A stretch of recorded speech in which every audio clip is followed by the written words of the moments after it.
திருவண்ணாமலை சென்றுள்ள முதலமைச்சர் ஸ்டாலின் வேளாண்மை மற்றும் உழவர் நலத்துறை சார்பில் நடைபெறும் வேளாண் கண்காட்சி அரங்கம் மற்றும் முதலமைச்சரின் உழவர் நல சேவை மையங்களை தொடங்கி வைத்து உரையாற்றி வருகிறார். அதனை பார்ப்போம். நிலத்தர நீரை பாய்ச்சியும் உடல்ல ஓடும் செந்நீரை வேர்வையாக சிந்தியும் உலகத்தை பசுமையாக்கி ஒவ்வொருவருக்கும் உணவளிக்கிற விவசாயிகளோடு இருக்கும்போது சிந்தனையும் செயல்களும் பசுமையா ஆகுது. அதிலும் இந்த நிகழ்ச்சியில் விவசாயிகள் வேளாண் உற்பத்தி பொருட்களை மதிப்பு கூட்டு பொருட்களாக மாத்திர தொழில் முனைவோர்கள், உழவர் உற்பத்தியாளர் நிறுவன பிரதிநிதிகள் நம்முடைய வேளாண்மையை உலகத்தரத்துக்கு உயர்த்திட பணியாற்றக்கூடிய வல்லுநர்கள், உணவு கொடுக்கும் உழவர்களை வாழ வைக்கக்கூடிய பொதுமக்கள், மாணவர்கள்னு எல்லோரும் ஒன்னா கூடியிருக்கக்கூடிய திருவிழா நிகழ்ச்சியை சிறப்பான வகையில் வேளாண்மை உழவர் நலத்துறை ஏற்பாடு செஞ்சிருக்காங்க. உழவர்கள் பின்னாடி தான் நாம் எல்லோரும் ஒருங்கிணைச்சு இருக்கிறோம்னு காட்டக்கூடிய வகையில் இந்த நிகழ்ச்சி அமைஞ்சிருக்கு. அதுக்காக முதல்ல அவங்களுக்கெல்லாம் என்னுடைய பாராட்டுக்களை முதல்ல தெரிவிச்சுக்க விரும்புகிறேன். இந்த வேளாண் கண்காட்சியையும் கருத்தரங்கையும் தொடங்கி வைக்கிறதுல நான் உள்ளபடியே பெருமைப்படுகிறேன். விவசாயத்துக்கும் விவசாயிகளுக்கும் முன்னுரிமை அளிச்சு செயல்படுறதுல நம்ம திராவிட மாடல் அரசு முன்னோடியா இருக்கு. இந்த வேளாண் கண்காட்சிய இந்த ஓராண்டுல மட்டும் எத்தனையாவது கண்காட்சியை நடத்தி கொண்டிருக்கோம் தெரியுமா? 3வது கண்காட்சி. முதல்ல ஜூன் மாசம் ஈரோடு மாவட்ட பெருந்துறையில் நடத்தணும். 2வதா செப்டம்பர் மாசம் சென்னை வர்த்தக மையத்தில் வேளாண் வணிக திருவிழாவா நடத்தணும். இன்னைக்கு 3வதா திருவண்ணாமலையில் நடத்திட்டு இருக்கோம். பொதுவா உழுதவன் கணக்கு பார்த்தா உழக்கு கூட மிஞ்சாதுன்னு சொல்லுவாங்க. நாத்து நட்டு அறுவடை செய்யற வரைக்கும் ஒரு விவசாயிக்கு இருக்கிறது பிரசவ வேதனை சொல்லுவாங்க. பாடுபடுகிற விவசாயிக்கு இயற்கையும் மண்ணும் கை கொடுத்தா தான் மகசூல் சரியா இருக்கும். இன்னைக்கு தொழில்நுட்பம் எவ்வளவோ வளர்ந்துருச்சு. பல மணி நேர வேலைகளை சில மணி துளிகளில் பல நூறு பேர் செய்யக்கூடிய வேலைகளை சில இயந்திரங்கள் பண்ணக்கூடிய அளவுக்கு அறிவியலும் தொழில்நுட்பமும் வளர்ந்துருச்சு. இந்த வளர்ச்சி விவசாயியான உங்க கையில் வந்து சேர்ந்தாதான் அது உண்மையான வளர்ச்சியாக மாறும். அப்படி இருக்கும்போது இந்த தொழில்நுட்பங்களை தேடி விவசாயிகளான நீங்க அலையக்கூடாதுன்னு தான் உங்களை தேடி வந்து இந்த வேளாண் கண்காட்சிகளை நம்ம நடத்திக்கிட்டு இருக்கிறோம். இந்த வேளாண் கண்காட்சியில ஏராளமான ஸ்டால்கள் அமைச்சிருக்கிறாங்க. நாங்கெல்லாம் நேரமில்லா காரணத்தெல்லாம் கொஞ்சம் சுருக்கமா வேகமா ஆனா இருந்தாலும் முழுமையா சுத்தி பார்த்துட்டு தான் இந்த மேடைக்கு வந்திருக்கிறோம். இதெல்லாம் நீங்களும் பொறுமையா சுத்தி பாருங்க.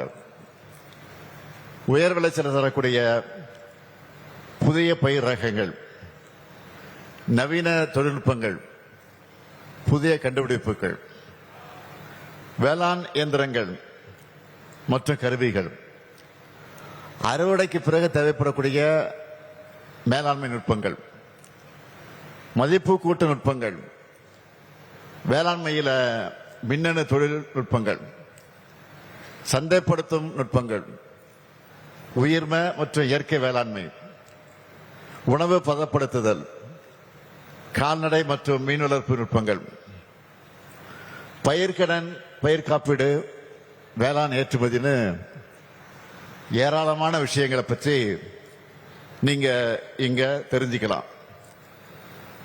இது மட்டும் இல்ல, குறைத்த நேரத்தில் அணையிலிருந்து தண்ணீரை திறந்தோம், சாகுபடி பரப்பை அதிகரிச்சோம், நீர் நிலையை தூர்வாரியும், அதிக அளவு கொள்முதல் செஞ்சோம், விவசாயிகளுடைய வாழ்வாதாரத்தை பாதுகாக்கிற உழவர்களை உயர்த்தக்கூடிய நம்ம திராவிட மாடல் அரசோட திட்டங்கள் எல்லாத்தையும் ஒரே இடத்துல நீங்க தெரிஞ்சுக்கலாம். சரி, கண்காட்சி வச்சுட்டா மட்டும் போதுமா? இதையெல்லாம் எளிமையா புரிகிற மாதிரி விளக்கி சொல்லி இதையெல்லாம் விவசாயிகள் பயன்படுத்திக்க ஊக்கப்படுத்த வேண்டாமா?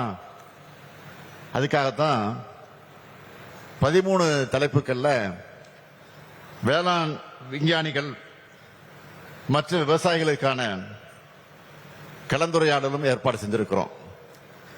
இந்த கருத்தரங்கள் மூலமா புதிய சாகுபடி, அதனுடைய முறைகள் மற்றும் வேளாண் வணிக வாய்ப்புகளை நீங்க தெரிஞ்சிக்க முடியும். எதுக்காக இத்தனையும் நாம செய்யறோம்? விவசாயத்தை நிலைபெற செய்யணுங்கிறதுக்காக செய்யறோம். வேளாண் துறையும் உழவர்களும் சந்திச்சுட்டு இருக்கக்கூடிய பிரச்சனைகளை கலைந்து விவசாயத்தில் ஈடுபடக்கூடியவங்களுடைய வாழ்க்கையில மறுமலர்ச்சியை ஏற்படுத்தணும் தான். நாம ஆட்சி பொறுப்பேற்ற உடனே வேளாண்மை துறைன்னு இருந்த பெயரை வேளாண்மை மற்றும் உழவர் நலத்துறைன்னு மாத்தணும். சிலர் பேரெல்லாம் இஷ்டத்துக்கு மாத்துவாங்க. ஆனா விவசாயிகளை தவிக்க விட்டு நடுத்தூரில் போராட்ட விட்டுருவாங்க. இன்னும் சிலர் விவசாயி வேடம் போட்டுக்கிட்டு அரசியல் பண்ணுவாங்க. ஆனா விவசாயிகளை பாதிக்கிற சட்டங்களை ஆதரிப்பாங்க, விவசாயிகளுடைய போராட்டத்தை கொச்சைப்படுத்துவாங்க. ஆனா நம்ம திராவிட மாடல் அரசுல விவசாயிகளுடைய நலனும் வளர்ச்சியும் தான் முக்கியம். அதனால்தான் பயிர் உற்பத்தி திறன் ஆகியவற்றை உயர்த்தி விவசாயிகளுடைய வருமானத்தை அதிகரிக்க வேண்டும் என்று நினைச்சோம். அதுக்காக வேளாண்மைக்குன்னு தனி பட்ஜெட்டை போட ஆரம்பிச்சோம். இது வரைக்கும் ஏராளமான திட்டங்கள் அறிவிச்சு 5, அதாவது அக்ரி பட்ஜெட், வேளாண்மை துறையுடைய மானியம் பட்ஜெட், 5 அக்ரி பட்ஜெட்டை தாக்கல் செஞ்சிருக்கிறோம். இந்த 5 அக்ரி பட்ஜெட்டையும் சேர்த்து உங்களுக்காக ஒதுக்கி இருக்கக்கூடிய நிதி எவ்வளவு தெரியுமா? 1,94,000 கோடி ரூபாய் உங்களுக்காக ஒதுக்கி இருக்கக்கூடிய தொகை. இதுல 5வது லேட்டஸ்டா பட்ஜெட் போட்டோம்ல, இந்த வருஷத்துக்கு 5வது அக்ரி பட்ஜெட் மட்டும் 45,661 கோடி ரூபாய் ஒதுக்கி இருக்கிறோம். இது 2021-22 ஒப்பிட்டா 33 விழுக்காடு அதிகம். அதுக்காக நான் கேட்க விரும்புவது, அது மட்டும் வளர்ந்து வரக்கூடிய தொழில்நுட்பங்களுக்கு ஏற்ப விவசாயத்தை அடுத்த கட்டத்துக்கு கொண்டு போகணும். தேவையான மின்னணு சாகுபடி தொழில்நுட்பங்கள், பாதுகாக்கப்பட்ட சூழல் சாகுபடி, நன்னெறி வேளாண் முறைகள், சந்தைசார் சாகுபடி, உணவு பதப்படுத்துதல், எல்லாத்துக்கும் திட்டங்களை வகுத்து இன்னைக்கு நாம செயல்படுத்திக்கிட்டு இருக்கிறோம். கடந்த 5 வருஷமா மேட்டூர் அணையை கரெக்டா திறக்கிறோம்.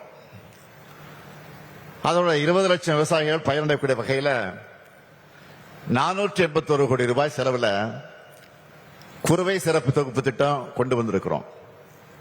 இந்த ஆண்டு முதல் முறையா டெல்டா அல்லாத மாவட்டங்கள்ல கார், குறுவை, சொர்ணவாரி பருவங்கள்ல நெல் சாகுபடிக்கான சிறப்பு தொகுப்பு திட்டத்தை 132 கோடி ரூபாயில செயல்படுத்தி இருக்கோம். கிராமங்கள்ல உழவு தொழிலை வலுப்படுத்த வேண்டும்னு அனைத்து கிராம அண்ணா மறுமலர்ச்சி திட்டத்தோட இணைச்சு 5 ஆண்டு திட்டமா கொண்டு வந்ததன் கலைஞரின் அனைத்து கிராம ஒருங்கிணைந்த வேளாண் வளர்ச்சி திட்டம் 12,525 கிராம ஊராட்சிகளையும் செயல்படுத்தக்கூடிய இந்த திட்டத்தால 54,701 ஏக்கர் தரிசு நிலங்களை சாகுபடிக்கு கொண்டு வந்திருக்கிறோம். இப்படி நம்ம அரசுடைய சாதனைகள் ஏராளமா இருக்கு. ஹைலைட்ஸா இன்னும் சிலவற்றை மட்டும் நான் சொல்லணும்னா, விவசாயியுடைய நலனையும் காக்கணும், மக்களுக்கு தரமான உணவு கிடைக்கிறதையும் உறுதி செய்யணும்னு பாரம்பரிய வேளாண் சாகுபடிக்கு முக்கியத்துவம் அளித்து 320 கோடி ரூபாய் நிதி ஒதுக்கீட்டில் 27 லட்சம் விவசாயிகள் பயனடையக்கூடிய வகையில் மண்ணுயிர் காத்து மண்ணுயிர் காப்போம் திட்டத்தை செயல்படுத்திக்கிட்டு இருக்கோம். விவசாயிகள் தங்களுடைய நிலத்தை பற்றி அறிந்து உரமிடணும். தமிழ் மண்வளம் இணைய முகப்பை உருவாக்கி இருக்கிறோம். அதுக்காக 2022 இருந்து 43,017 ஏக்கர் பரப்புல சாகுபடி செய்கிற வகையில் 800 மெட்ரிக் டன் பாரம்பரிய நெல் விதைகளை 67,650 விவசாயிகளுக்கு விநியோகம் செஞ்சிருக்கிறோம். முந்தைய ஆட்சியாளர்கள் கண்டுக்காம கைவிட்ட 125 உழவர் சந்தைகளை நவீன வசதியோடு புனரமைச்சதோடு 14 உழவர் சந்தைகளையும் நாம் அமைச்சிருக்கிறோம். பனை வளங்களை பாதுகாக்கிற பனை மேம்பாட்டு இயக்கம், உழவர் செயலி, வாடகை செயலின்னு ஏராளமான திட்டங்களை செயல்படுத்திக்கிட்டு இருக்கோம். வேளாண் உழவர் நலத்துறை சார்பில் செய்யப்பட்டிருக்கூடிய திட்டங்களை பற்றியும் முன்னெடுப்புகளை பற்றி சொல்லணும்னா, நம்முடைய மாண்புமிகு அமைச்சர் MRK பன்னீர்செல்வம் கிட்ட கேட்டப்போ அவர் ஒரு பெரிய லிஸ்டைய டீட்டெயிலாக கொடுத்துட்டாரு. அதுல இருந்து தான் கொஞ்சம் நான் இப்ப சொல்லியிருக்கேன். அதுல முக்கியமான முத்தாய்ப்பான ஒரு விஷயம், இந்த 5 ஆண்டுகள புதுசா 1,82,000 புதிய இலவச மின்சார இணைப்புகள் கொடுத்து கூடுதலா 3.6 லட்சம் ஏக்கர் விவசாய நிலங்களுக்கு பாசன வசதியை ஏற்படுத்தி தந்திருக்கிறோம். உங்க விளைச்சல மட்டும் இல்ல, உங்க துன்பத்துல மட்டும் துணையா நிக்கிறவங்க தான் நாங்க. அதனாலதான் 5 ஆண்டுகள்ல இதுவரைக்கும் 32.81 லட்சம் ஏக்கர்ல ஏற்பட்ட வேளாண் மற்றும் தோட்டக்கலை பயிர் சேதத்துக்கு 20,84,000 விவசாயிகளுக்கு 1,631 கோடியே 76 லட்சம் ரூபாய நிவாரணமாக வழங்கி இருக்கிறோம். முக்கியமா 2024-25 ஆண்டு வடகிழக்கு பருவமழை மற்றும் ஜனவரி மாதம் பெஞ்ச பருவம் தவறிய மழையால் பாதிக்கப்பட்ட 5.6 லட்சம் ஏக்கருக்கு நிவாரண தொகையா 289 கோடியே 63 லட்சம் ரூபாய 3,60,000 விவசாயிகளுக்கு மாநில பேரிடர் நிவாரண நிதியிலிருந்து வழங்கணும்னு 23ஆம் தேதி நான் உத்தரவிட்டு விட்டுத்தான் நான் இந்த மாவட்ட நிகழ்ச்சிக்கு வந்திருக்கிறேன். அதோட இந்த ஆண்டு கனமழையால் ஏற்பட்டுள்ள பயிர் சேதங்களுக்கு விரைவில் நிவாரண உதவித்தொகை வழங்க நடவடிக்கை எடுத்துக்கிட்டு இருக்கோம் என்பதையும் உங்களுக்கு தெரிவிச்சுக்கிறேன். இப்படி உழவர் பெருமக்களுடைய நலனை பாதுகாக்கவும், வேளாண் உற்பத்தியை அதிகரிக்கவும், உங்களுடைய விளைபொருட்களை சந்தைப்படுத்தவும் என்றைக்கு நம்ம திராவிட மாடல் அரசு உங்களுக்கு துணையா இருக்கும். அது மட்டும் இல்ல, இந்த நிகழ்ச்சிக்கு வந்துட்டு இந்த மாவட்ட விவசாயிகளுக்கு அறிவிப்பு வழங்காம நான் போயிட முடியுமா? முடியாது. நீங்களே நினைப்பீங்க, அரசு விழாக்கு தொடர்ந்து போயிட்டு இருக்கிறான், ஒவ்வொரு அரசு விழாவிலையும் அறிவிச்சுட்டு இருக்கிறான். அதனால விவசாயிகளுடைய கண்காட்சி இங்கே மாபெரும் விழாவாக நடக்குது, மாநாடு போல நடக்குது. இங்கேயும் நிச்சயம் அறிவிக்க வேண்டும் தான் நினைச்சிட்டு வந்திருப்பீங்க. நான் அதுக்காக ஒரு அறிவிப்பை இங்கு அறிவிக்க நான் விரும்புகிறேன்.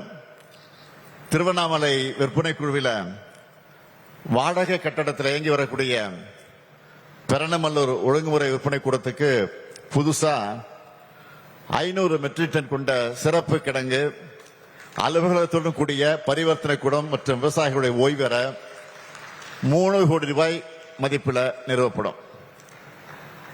வேளாண் விளைபொருட்களை உலர்த்தி சுத்தப்படுத்தி விற்பனை செய்ய ஏதுவா திருவண்ணாமலை விற்பனை குழு கட்டுப்பாட்டில் செயல்படும் சேத்துப்பட்டு, போலூர் மற்றும் வந்தவாசி ஆகிய ஒழுங்குமுறை விற்பனை கூடங்களில் 1 கோடி ரூபாய் மதிப்பீட்டில் புதிய உலர்கிழங்கள் அமைக்கப்படும்.